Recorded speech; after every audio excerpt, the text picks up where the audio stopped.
இந்தியர்களின் இதய குரல் மக்களோசை. பர்சத்து கட்சியிலிருந்து நீக்கப்பட்ட 6 நாடாளுமன்ற உறுப்பினர்கள் அவர்களின் தொகுதிகளை காலி செய்ய வேண்டியதில்லை என்று நாடாளுமன்ற மக்களவை சபாநாயகர் டான்ஸ்ரீ ஜொஹாரி அப்துல் இன்று அறிவித்தார். இந்த முடிவு இன்று ஜூலை 10ஆம் தேதி புதன்கிழமை பர்சத்து தலைமைத்துவத்திற்கு தெரிவிக்கப்பட்டது என்று அவர் சொன்னார். இம்முடிவு மிகுந்த ஏமாற்றம் அளிக்கிறது என்று பர்சத்து தேசிய தலைவர் டான்ஸ்ரீ முஹிடின் யாசின் கூறினார். Bukit Kantang MP Dato Said Abu Hussein Hafiz Said Abdul, Labuan MP Dato Dr. Suhaili Abdul Rahman, Jelly MP Zahari Kecik, Gua Musang MP Muhammad Azizi Abu Naim, Kolagangsar MP Dato Iskandar Zulkarnain Abdul Khalid, Tanjung Karang MP Dr. Zulkaperi Hanapi ஆகியோரே அந்த 6 நாடாளுமன்ற உறுப்பினர்கள் ஆவர். Appeal நீதிமன்ற முன்னாள் நீதிபதி 74 வயது Datuk Seri Mohammed இஷாமுடீன் Mohammed Yunus சுஹாகாம் எனப்படும் மலேசிய மனித உரிமைகள் ஆணையத்தின் புதிய தலைவராக 3 ஆண்டு காலத்திற்கு நியமனம் செய்யப்பட்டிருக்கிறார். இவரின் பதவிக்காலம் ஜூலை 3ஆம் தேதி தொடங்கியது என்று அரசாங்கத்தின் தலைமைச் செயலாளர் டான்ஸ்ரீ முகமது ஜுக்கி அலி ஓர் அறிக்கையில் தெரிவித்தார். இதன் முன்னாள் தலைவர் ரஹ்மத் முகமது கடந்த ஆண்டு ஆகஸ்ட் 31ஆம் தேதி தாமாகவே பதவியை ராஜினாமா செய்தார். 10 மாதங்கள் இப்பதவி காலியாக இருந்தது.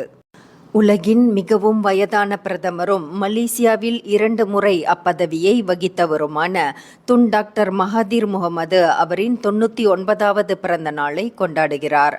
1925ஆம் ஆண்டு கடா அலோஸ்டாரில் பிறந்த மகாதீர் மருத்துவராக பணி செய்து அரசியலில் கால் பதித்தார்.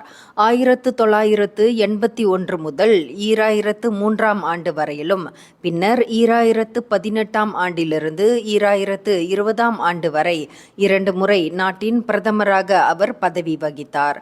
உலகிலேயே மிக நீண்ட காலம் பிரதமர் பதவியை வகித்தவர் என்ற பெருமையையும் அவர் பெறுகிறார்.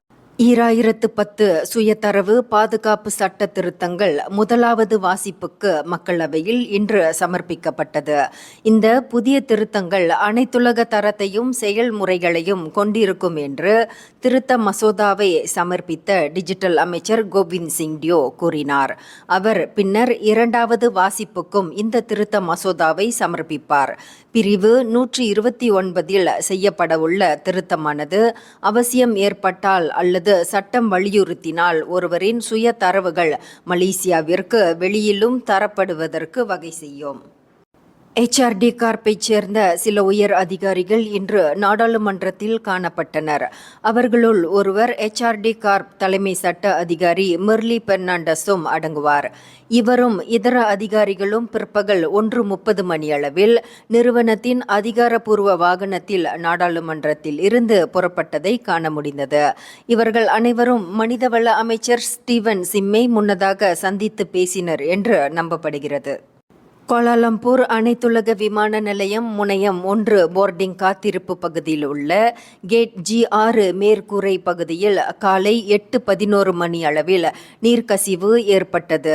இன்று புதன்கிழமை காலை பெய்த அடைமழை காரணமாக இந்த நீர்க்கசிவு ஏற்பட்டது என்று மலேசிய ஏர்போர்ட் ஹோல்டிங்ஸ் பெர்ஹாட் தெரிவித்தது. அவசர பழுதுபார்ப்பு பணிக்காக அப்பகுதி தற்காலிகமாக மூடப்பட்டு நண்பகல் 12 மணி அளவில் மீண்டும் திறக்கப்பட்டது என்று கூறப்பட்டது.